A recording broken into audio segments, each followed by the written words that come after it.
As some of you might know, when I'm not podcasting, I drive for Uber sometimes, weekends, on the way up and back, commuting to and from work, doing all the podcasts that I do all the time.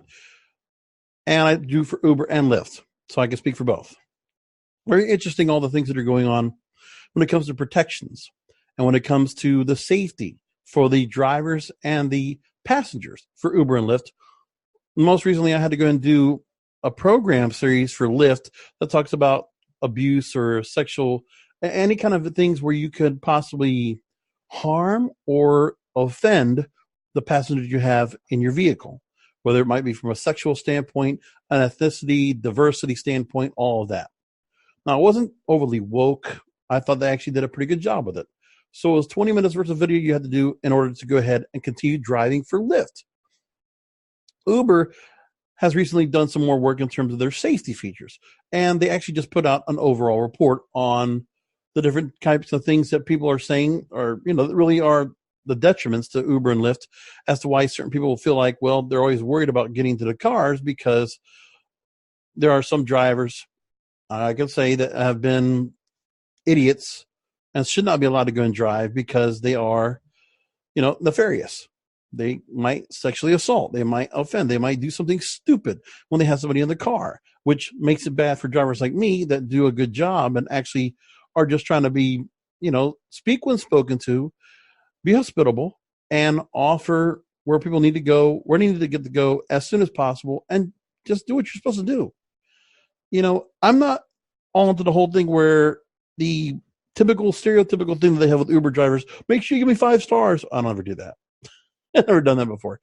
The other part is, offering food or drinks or things like that in the car. I don't do that either.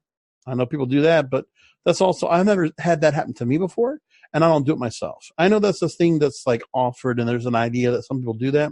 No, not to me at all. What am I, an airplane? No, I'm not going to do that. And then the other part is, if you're going to speak with somebody, yeah, I let the person go ahead and they let me know if they're going to be conversational. If they're tourists or from out of town, they feel like they want to get to learn some things in the car. I learned also to keep music in the car because I like music for myself in the car, and I'll kind of just play DJ to the person I have myself in the car with. And sometimes it doesn't matter. It's just like I'll put something on that's good that I think I like. And if I really don't know if that person's carrying or not, or if they have headphones on, whatever, earbuds, AirPods, fine. Do what you're going to do. What's interesting is how people use Uber on different things. Now, one of the things I don't do is I don't drive a lot at night. I do a little bit. But if I do it at night, this is the whole idea. If you're going to stay out and drive till midnight, 1, 2 o'clock in the morning, then you'll probably get some people that will be in the car that will have had a couple of drinks, might be a little tipsy, and they'll be, where they're going to react the way they're going to react in the car on the way to the drive back to where they have to go, whatever destination that might be, another bar, hotel, whatever. And those are manageable people. If it's anybody later than that, most likely, then you're going to have people that are, they're not well with a drink. They don't know how to handle themselves. They're stumbling around. I've had one person before that actually happened to me before where I actually had the person in my car, barely could move around, actually got wedged and fell into the well of the seats where the legs are in my back seat, where I had to pull the woman up and put her and lock her into a seatbelt so she can keep her in place to get her to where she needed to go. Then she started having a little bit of a spitting problem, which I think was on purpose or something like that. She left the stain in the car. I had to report it to Uber. And by the way, if you ever stain a person's car by mouth, by whatever, Uber or Lyft, if their support is contacted and there is photographic evidence and proof of what happened in the car, then automatically you're going to be penalized for it. Uber offers up to $150. Keep that in mind. So do not be an idiot and do something stupid in the car. So it's responsibility for the passengers and for the drivers. That's how it works. It's got to be a two-way street. Now, talking about drunk driving, let's move along to a story I just learned. A couple of different things that were about Uber and Lyft that I thought would be interesting. Uber and Lyft reduce drunk driving and increase overall alcohol consumption. So what happens is, good. People are not getting around behind the wheel and driving. So people don't want to necessarily take taxis, but they feel much more comfortable taking an Uber, taking somebody they feel more trusting to drive them home. So here's a new study that actually came out. Core77.com gave me a story about this. And it was a study by economists Jacob Burgdorf, Conor, Lennon of the University of Louisville, along with Keith Teltser from Georgia State University. They revealed that ride-sharing services and reduce intoxicated driving. However, ride-sharing may also have negative health effects by increasing alcohol consumption. Yes, so people are going to be much more prone to driving or to getting in the car drunk because they know they can do it. It's the same idea if people got a limo service for, say, like a prom or graduation or whatever, or just some kind of wedding. And, the party that's going to be in the car, they're going to be partying. Yeah, they're probably getting either drunk. So they're going to take the Uber driver or the Lyft driver the same way. That's how they're going to react. Now, moving along, they also said in the study that boozing was actually declining in areas before ride sharing arrived. It was established for a couple of years and then started ticking upwards, yielding an 9% increase in the prevalence of heavy drinking. And that's where mass transit exists. And they mentioned this right here, interesting stat, when we focus on areas with relatively weaker public transit options. Well, in Florida, that's pretty much all anywhere because there's not a lot of places that have a bus or a train or something like that. If you're going to go at night, you have to take an Uber or a Lyft to get around, or a taxi, but who takes a taxi? We estimate UberX is associated with a 17.5 to 21.8% increase in instances of binge drinking. But you know what's interesting about that too? Is that, yes, while ride-sharing services have undoubtedly saved people who have killed themselves in drunk driving accidents, humans would still like to harm themselves and are compensating by abusing our livers. But you know what's interesting too? I can't tell you how many times I've picked up recovering addicts, drugs, drinking, what have you, that take the Uber rides to their step study or the IOP, whatever you have to go piss in the cup, your drug test, or when you have to go to a halfway house, when you have to go to sober living. I can't tell you how many times I've had different passengers that are taking that as well. So in the same way, there might be a habit of having certain people that are taking those rides, but there's nothing against that. Nothing that really feels bad about that at all. I just think it's kind of interesting about that point. The increase of binge drinking, well, listen, if people want to take advantage of it, it's still the same way as on New Year's Eve where people talk about, well, take a taxi or get somebody to tow your car to where you need to go so that you're not driving, because that's the most important thing.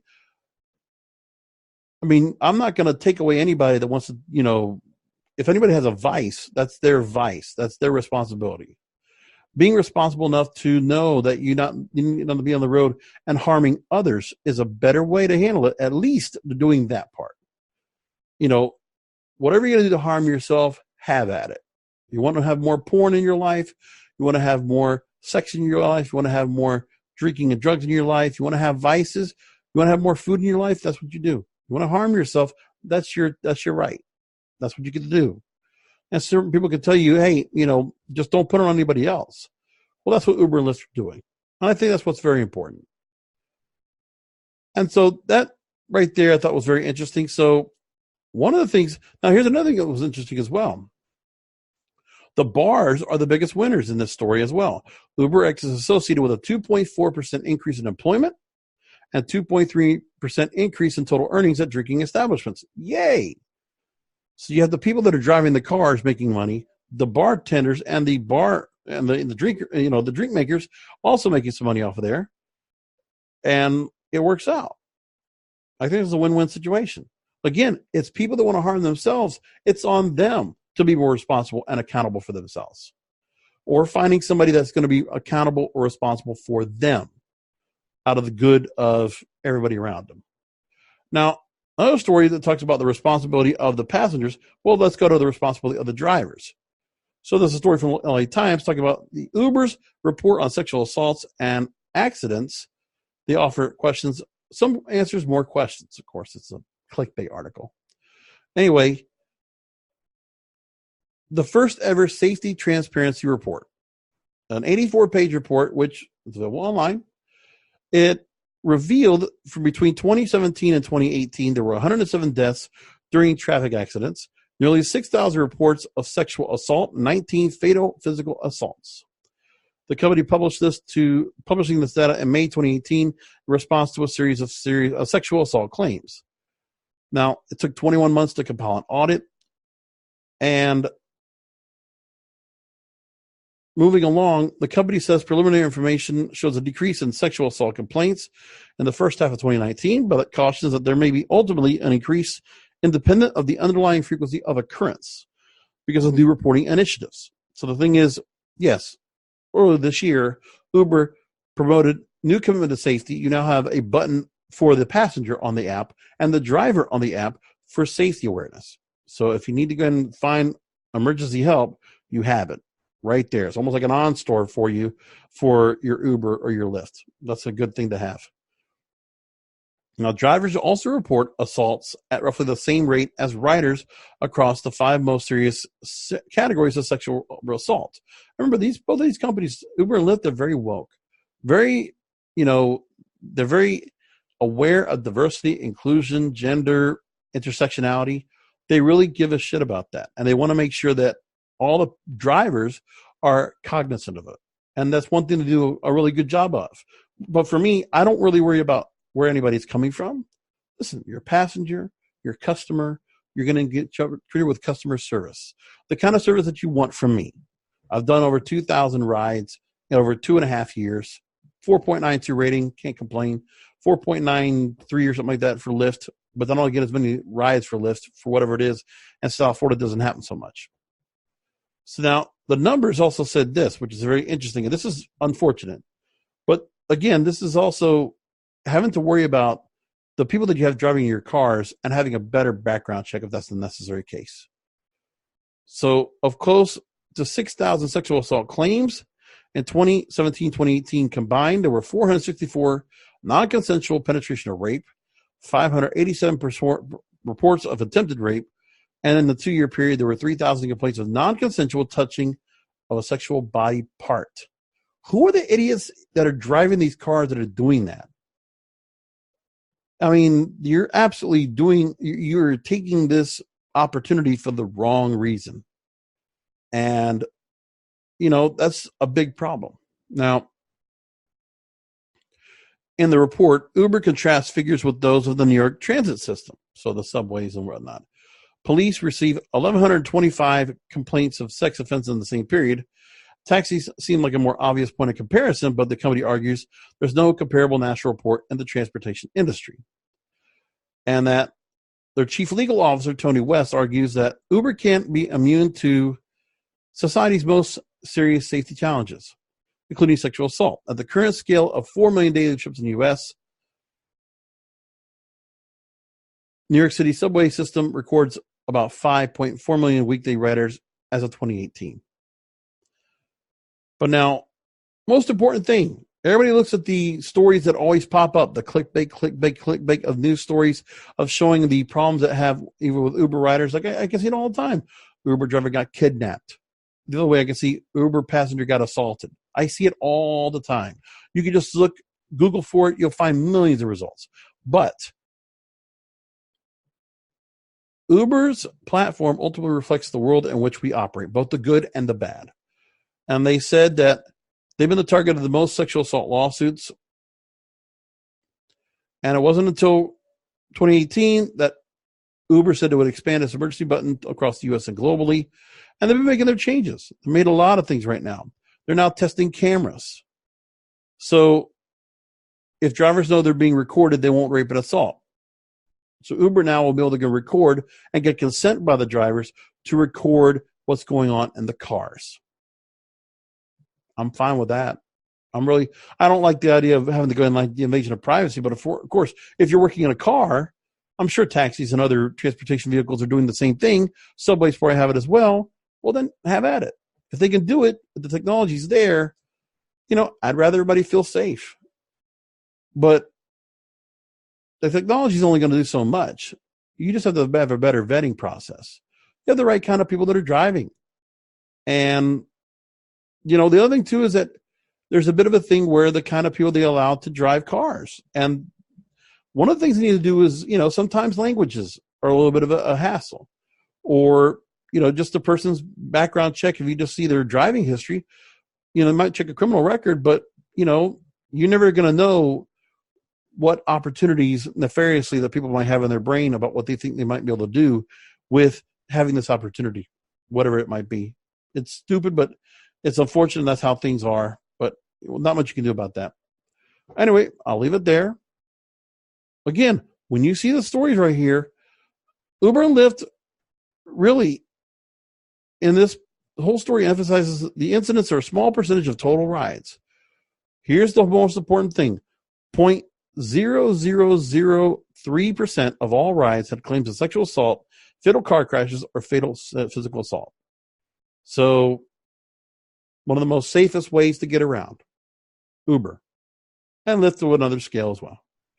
So, listen, there are safety precautions in place. And most importantly, if you feel like you can't trust Uber or Lyft to take you around, then find someone to take you around that you trust. But I take it myself, and I pretty much trust anybody I have that's driving for me. And, there's a lot of safety precautions in place. I don't see what's wrong about driving for Uber and Lyft or for having an Uber or Lyft passenger in your car. For the most part, I might have one or two people that were really just problems. But after that, nothing else. I actually enjoy it.